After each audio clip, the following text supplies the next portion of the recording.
November 14, 1965. Landing Zone X-ray, Iadrang Valley, Central Highlands of South Vietnam. 10:48 in the morning. The pen barely moved as First Lieutenant James Riley scribbled in his field notebook, his hands still trembling from the firefight that had erupted moments after the helicopters departed. The rifle in my hands just saved my life, but I watched 3 men die today because theirs would not fire. Through the elephant grass and triple canopy jungle, approximately 14 miles west of Pleiku Camp, American soldiers of the 1st Cavalry Division, Airmobile, had just experienced their first major battle against regular North Vietnamese Army forces. 450 men of Lieutenant Colonel Harold Moore's 1st Battalion, 7th Cavalry, had been inserted by helicopter into a clearing at the base of the Chupong Massif. Within minutes of landing, they had made contact with elements of the North Vietnamese Army's 66th Regiment. What would become a 3-day battle had begun. But the real enemy wasn't only the North Vietnamese, it was the rifle in their hands. The M16, America's revolutionary lightweight infantry rifle, was failing under combat conditions. Hot, humid jungle air, rain, mud, and dust infiltrated the delicate mechanism. Soldiers were unprepared for the maintenance required, and the weapon's new ammunition, different from the trials back home, was prone to creating jams and misfires. Riley looked around the clearing. Men were shouting, rifles clicking empty, and the air was filled with the acrid scent of gunpowder and cordite. Soldiers improvised, shaking, slapping, and trying desperately to coax their weapons to fire. Lives depended on it. This was not what the Army had promised. What was supposed to be a lightweight, accurate, revolutionary rifle had turned into a liability. And in the jungles of Vietnam, a jammed M16 could mean the difference between life and death. Before we move on to what happened in the battle, make sure to subscribe for more real war stories like this, and tell me in the comments where you're watching from. The first few hours at Landing Zone X-ray were chaos incarnate. Helicopters clattered away, leaving the soldiers to face a jungle alive with movement, shadows, and the unmistakable crack of enemy fire. First Lieutenant Riley had expected resistance, but nothing had prepared him, or any of his men, for the betrayal of the rifle in their hands. The M16, touted as America's miracle weapon, jammed repeatedly, leaving soldiers exposed and vulnerable. The problem began with the environment. The Central Highlands of South Vietnam were relentless, oppressive heat, monsoon rains, and mud that seemed to seep into everything. The M16's delicate internals, fine tolerances, and lightweight design were perfect for controlled training conditions back in the United States, but here, they became a curse. Jungle grit, sweat, and rainwater infiltrated the action, causing stoppages at the worst possible moments. Riley watched as his men's faces twisted in frustration, their weapons clicking harmlessly as enemy bullets tore through the undergrowth. It wasn't just the environment. Logistics failed the troops. The M16 had been introduced to the field with minimal preparation. Cleaning kits were sparse, and soldiers were trained for a rifle that never encountered the combination of heat, humidity, and heavy use in continuous combat. Worse, the ammunition provided differed from the rounds tested in stateside trials. Powder loads were higher, primers inconsistent, and the cartridges themselves prone to leaving residues that accelerated jamming. By midday, the grim reality became undeniable. Men who had relied on their rifles to keep them alive were forced to improvise. They banged their rifles against logs, slapped magazines into place, and shouted encouragements to one another. Survival depended less on skill and more on hope and luck. Riley's own rifle, by contrast, performed for him in those first hours, a rare stroke of fortune that allowed him to coordinate his squad and keep enemy forces at bay. Yet even he could see the glaring flaw in the system. The rifle that was supposed to be revolutionary was failing those who needed it most. Stories from the clearing trickled back to command. Soldiers recounted how entire squads were rendered ineffective when their M16s refused to fire. Some described pulling rifles apart mid-battle in the rain, desperate to clear jams while under fire. Others resorted to carrying multiple rifles or scavenging weapons from fallen comrades to survive. Morale faltered. Confidence in the miracle rifle plummeted. Meanwhile, the North Vietnamese soldiers adapted quickly. They recognized the vulnerability. Ambushes became more lethal, and the constant clicking of malfunctioning rifles became an unexpected psychological weapon.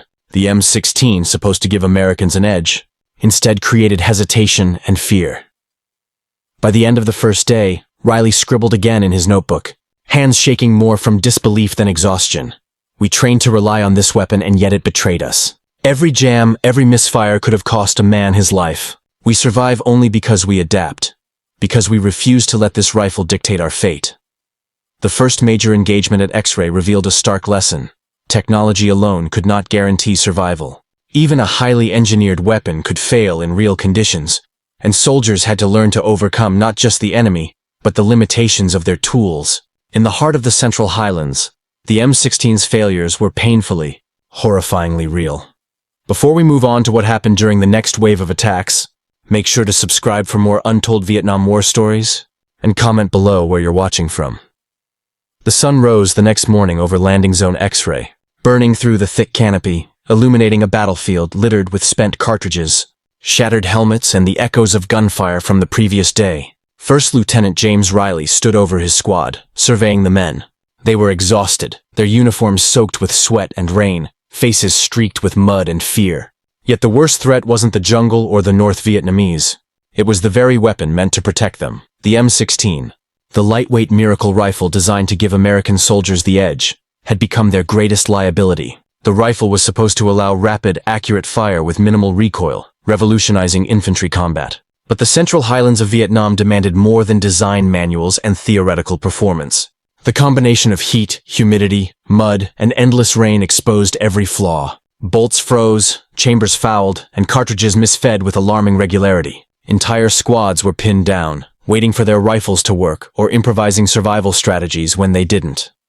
Riley recalled one incident vividly. Corporal Jenkins, a green soldier from Ohio, had been assigned to cover a small clearing during a flanking maneuver. His M16 jammed after the first 10 rounds.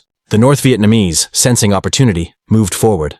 Jenkins tried to clear the weapon, but the rain-soaked parts refused to cooperate. Another squadman, seeing the situation, dove through the undergrowth, slammed his rifle into Jenkins' malfunctioning M16, and managed to get a single round off, just enough to suppress the enemy momentarily. The cost, however, was grim. Soldiers realized that survival often depended more on improvisation and luck than on training or equipment. Supply issues only worsened the situation.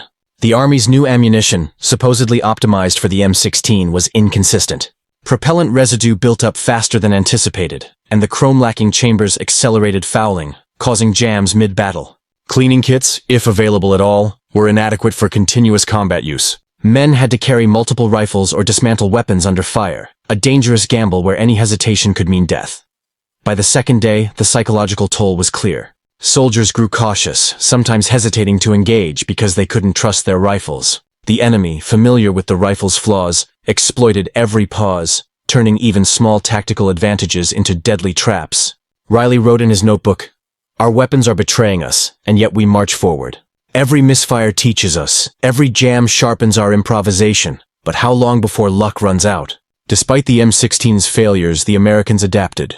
Squad leaders instituted new routines, constant inspection of weapons, improvising field cleaning, and pairing experienced soldiers with green recruits to ensure that at least some rifles remained operational. Yet each success came with anxiety. A jammed rifle in one squad could mean the difference between life and death in another. By the end of the day, Riley realized the harsh truth. Technology alone could not win a battle. In the unforgiving jungles of Vietnam, even the most advanced weapon could fail. And when it did, it was the soldiers, their courage, ingenuity, and sheer determination that kept the line from breaking. The M16 had promised supremacy, but in the heart of the Central Highlands, it was Judgment Day for the rifle, and the men using it. Before we move on to what changes the Army would make in response, make sure to subscribe for more gripping Vietnam War stories, and comment below where you're watching from. As the battle at Landing Zone X-Ray continued into its second day, a troubling pattern emerged. Soldiers were finding ways to survive, not because of their rifles, but in spite of them. Reports from the field trickled back to higher command, detailing misfires, jams, and catastrophic failures of the M16. Yet, at the Pentagon and even some Army offices in Saigon, the problem was minimized. Official statements continued to praise the weapon, calling it reliable and effective under combat conditions. First Lieutenant Riley and his men, however, could not rely on these reassurances. In the mud-choked jungle, the rifle's lightweight aluminum components warped under heat. Cartridges failed to feed, and the rifles jammed at the most critical moments. Men quickly learned to improvise. Cleaning routines that had taken 15 minutes in stateside training were condensed into seconds while under enemy fire. Improvised lubricants, often crude mixtures of whatever oil or grease could be scavenged, became lifesavers. One sergeant recalled dismantling his rifle in the rain, shaking out sand and mud while bullets whizzed past. Another soldier had fashioned a makeshift cleaning rod from a tent pole to dislodge fouled rounds. They learned the art of patience and speed simultaneously. Every second wasted could be fatal, but every adjustment might bring the rifle back to life. Meanwhile, soldiers discovered that ammunition was often just as treacherous as the rifle itself. The early M16 rounds were loaded with a propellant that generated excessive fouling, increasing the likelihood of jams. Command insisted the rounds were standardized, yet first-hand experience told the men otherwise. Field manuals, written for controlled conditions in the United States, were of little use in a 100-degree rain-soaked jungle. Soldiers learned to carry extra magazines, clean weapons whenever possible, and assist each other in clearing jams, creating a kind of informal teamwork born of necessity. Despite these improvised solutions, morale suffered. Men grew wary of relying on the rifle as their primary tool for survival. They began to supplement their firepower with captured AK-47s, grenades, and even hand-carried weapons scavenged from fallen comrades.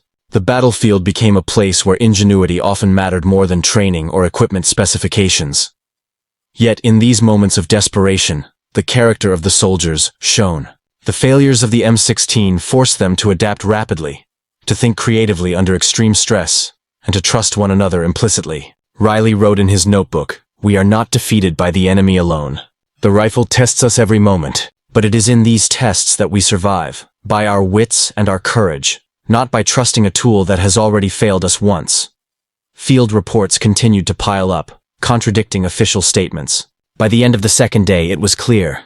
Soldiers had become experts at improvisation, but the army could no longer ignore the rifle's shortcomings. The M16's promise of reliable, revolutionary firepower had collided with the unforgiving reality of the Vietnamese jungle, leaving men to survive the consequences. By the third day of the battle at Landing Zone X-Ray, the scale of the M16's failures could no longer be ignored. Soldiers had survived through sheer improvisation, but reports of jams, misfires, and weapon malfunctions were flooding back to higher command. First Lieutenant Riley, exhausted but alert, observed the chaotic aftermath. Spent cartridges scattered across the mud, rifles dismantled in the rain, and men tending to the wounded while still attempting to clear their weapons. The battlefield itself had become a harsh laboratory, revealing flaws that training manuals had never predicted. Back in Washington and Saigon, the Army began to take notice. Early inquiries were cautious. Officers were reluctant to admit that the weapon touted as revolutionary was failing in combat, fearing both embarrassment and political backlash. Yet the evidence was undeniable. Field reports, casualty accounts, and maintenance logs painted a troubling picture. The M16, despite its innovative design, was not surviving the harsh, humid conditions of Vietnam. Investigators began dissecting the problem systematically. First, they examined the ammunition. Early M16 rounds, designed with a new propellant, burned faster and hotter than previous loads. This left carbon and residue in the chamber at unprecedented rates, quickly jamming rifles after a few dozen rounds. Soldiers in the field described watching their weapons fail mid-fire. Bullets lodged in the chamber, extractors shattered, and firing pins stuck. The consequences were deadly. Second, the rifle's chamber and bore lacked chrome lining, a detail considered minor during peacetime testing, but critical in the field. The absence of chrome accelerated fouling and corrosion, especially in the wet, acidic jungle environment. Coupled with the propellant issue, the rifle's internal parts were virtually guaranteed to malfunction under sustained combat use. Soldiers' first-hand accounts were equally alarming. They described rifles that would fire a few rounds and then freeze, barrels that warped under heat, and extractors that failed without warning. Improvised solutions, from jury-rigged cleaning rods to makeshift lubricants, were keeping some rifles functional, but not all. The Army faced a stark truth. Without systemic changes, men would continue to die because of mechanical failures, not enemy fire.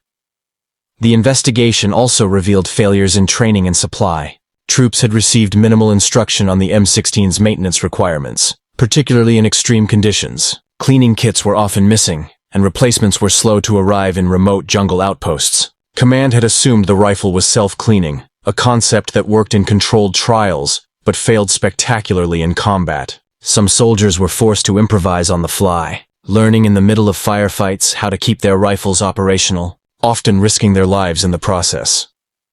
By the end of the inquiry's first week, engineers and field officers began proposing solutions. Chrome-lined chambers, redesigned propellant loads, and more rigorous cleaning protocols were recommended. Soldiers like Riley were asked to demonstrate field techniques for keeping rifles operational, teaching lessons born from necessity rather than doctrine. The process was slow, bureaucratic, and frustrating, but it marked the first acknowledgement that the M16's problems were systemic, not just anecdotal. The M16's failures were no longer just a tactical concern. They were a lesson in human ingenuity and adaptability. In the jungles of Vietnam, survival often depended more on a soldier's skill at improvisation than on the promises of a modern rifle. The investigation would eventually lead to changes, but for those on the front lines, each day with the M16 was a stark reminder. The weapon designed to protect them could just as easily betray them. As the investigation into the M16's failures continued, soldiers in Vietnam had no choice but to adapt in real time. Each firefight, each landing zone insertion, became both a test of courage and a test of ingenuity. First Lieutenant James Riley watched his men develop strategies that no training manual could have prepared them for. When rifles jammed mid-fire, they learned to strip, clean, and reassemble them under enemy fire. Some soldiers carried spare rifles or magazines, ready to swap weapons in an instant. Others devised makeshift lubricants from what little oil and grease they could find in the field, keeping mechanisms moving and barrels from overheating. The harsh jungle conditions made improvisation essential. Rain and mud infiltrated everything, clogging the delicate internals of the M16. Bullets sometimes became lodged in the chamber, forcing soldiers to resort to brute force to clear the weapon. The combination of humidity, sweat, and jungle grime meant that even a minor stoppage could become catastrophic. Every misfire forced soldiers to make split-second decisions. Continue firing with a jammed rifle, switch to a secondary weapon, or retreat to a safer position while attempting repairs.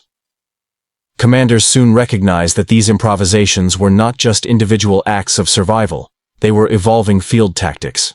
Riley instructed his squads to implement a buddy system, pairing green recruits with experienced riflemen, to ensure that at least some weapons in each team remained functional. Soldiers rotated rifles frequently to prevent overheating, learned to pre-clean barrels before engagement, and created routines for rapid magazine changes under fire. Every action was designed to counteract the failures of the rifle itself. Meanwhile, supply issues exacerbated the problem. Cleaning kits were in short supply, and replacements were slow to reach forward operating bases.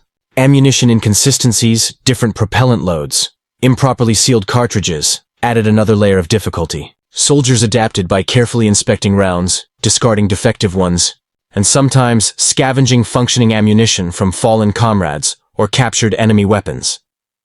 Despite these challenges, morale persisted. The soldiers' ability to adapt under pressure showcased human resilience. Riley noted that every time a jammed rifle was cleared under fire, it reinforced trust among squad members. Lives were saved not because of the rifle, but because men had learned to rely on each other, improvising and compensating for the flaws in their equipment.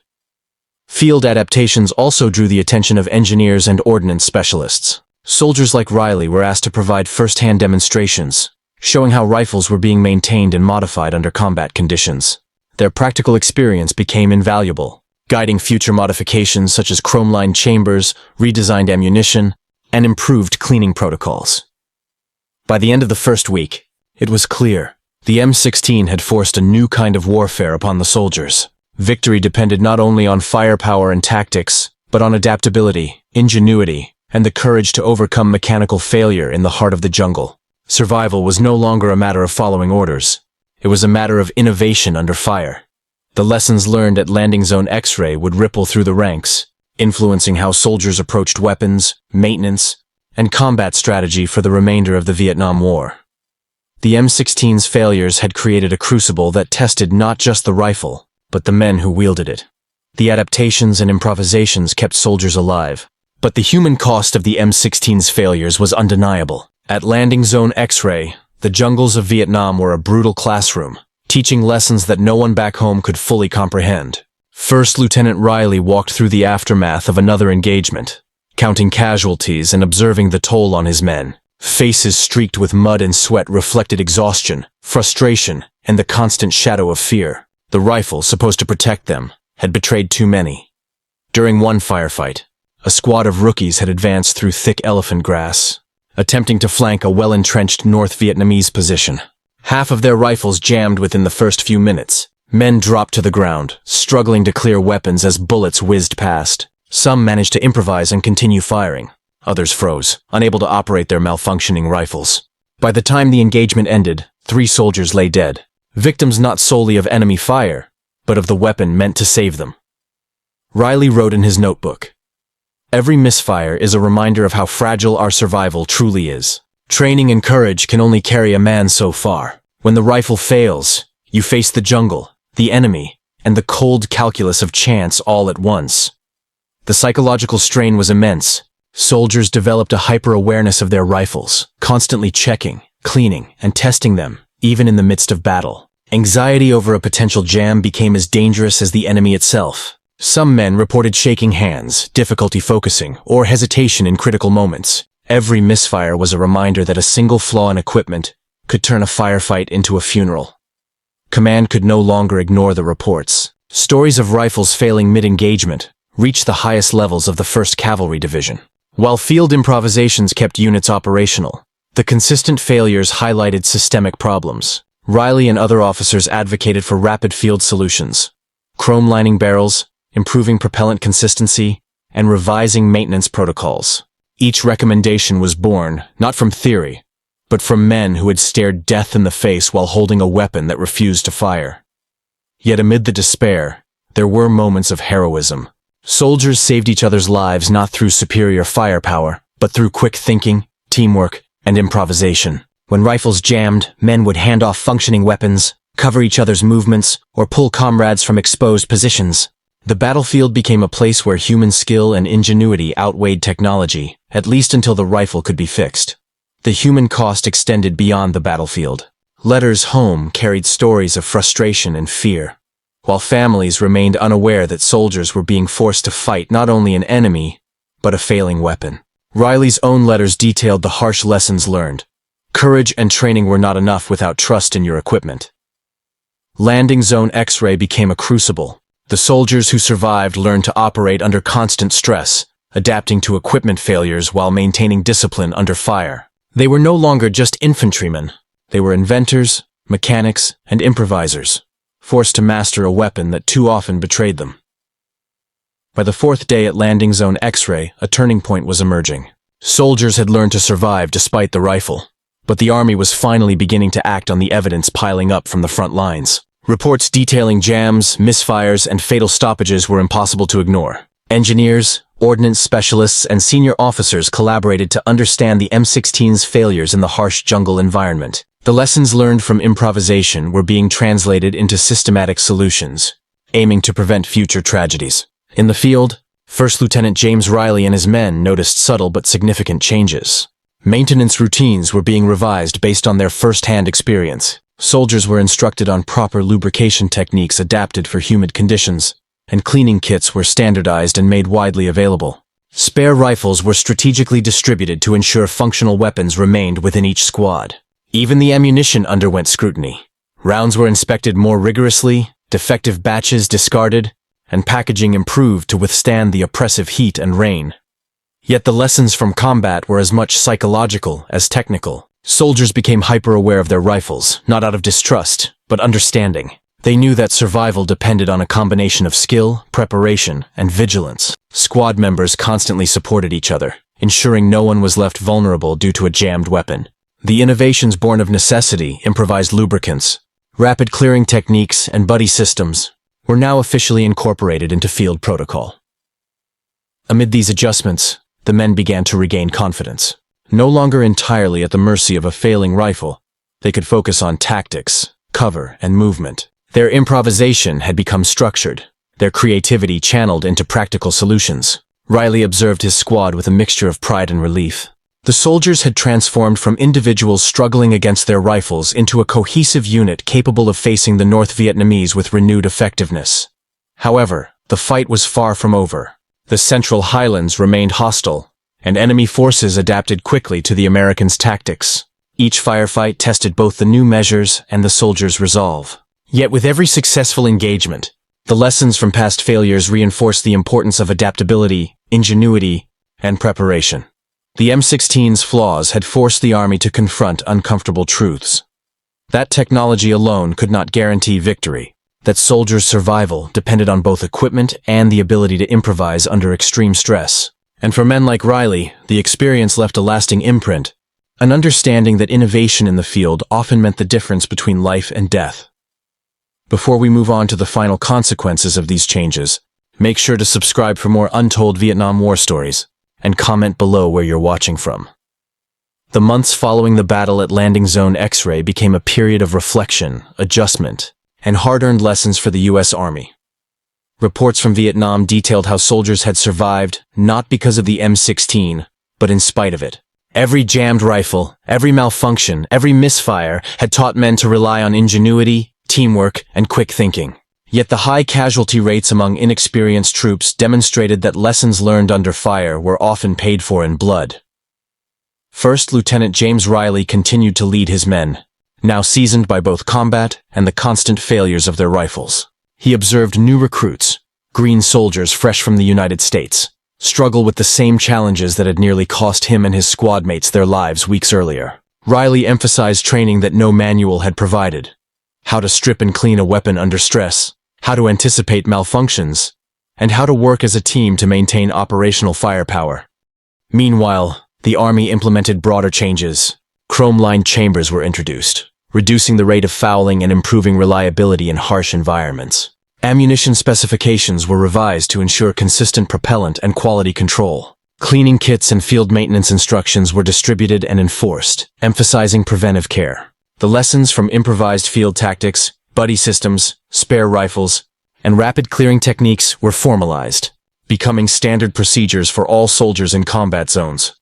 Yet no amount of equipment modification could erase the psychological impact. Soldiers carried memories of firefights where a jammed rifle meant life or death. These experiences forged a new kind of soldier, one who respected the limitations of technology and relied on adaptability and quick thinking. Riley reflected that the M16's failures, harsh as they were, had unintentionally trained men to be better, more resilient, and more resourceful fighters. The contrast between theory and reality became undeniable. Manuals and official statements could not prepare a man for a rifle that betrayed him mid-fire. Only experience, the brutal, unrelenting experience of jungle combat, could teach the true lessons of survival. Every jam, every improvised solution, and every close call left a lasting imprint on the men of the 1st Cavalry Division. Even as modifications improved the rifle, soldiers like Riley knew that the human factor remained critical. Victory depended not solely on superior weapons, but on courage, adaptability, and the ability to act decisively under pressure. The M16's failures had highlighted a fundamental truth. Technology could fail, but human ingenuity and determination could prevail. Before we move on to the final outcomes and the broader impact of these changes, make sure to subscribe for more untold Vietnam War stories, and comment below where you're watching from. By the end of 1965, the lessons of Landing Zone X-Ray had reverberated across the U.S. Army.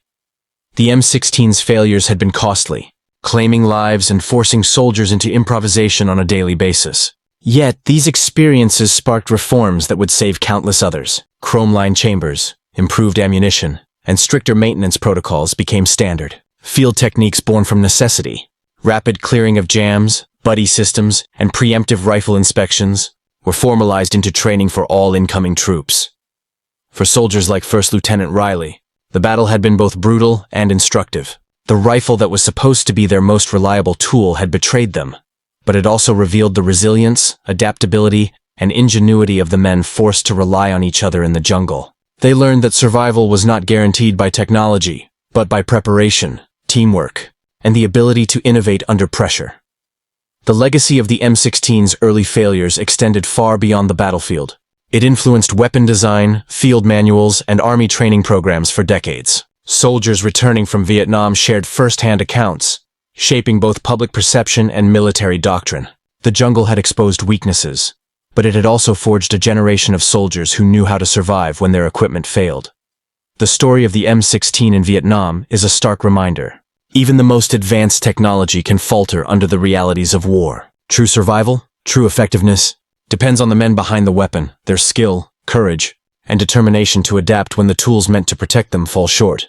The rifle would eventually be improved, and countless lives saved by those changes. But for those who faced its failures head-on, The lessons learned were invaluable, shaping the soldiers, the army, and the history of warfare forever.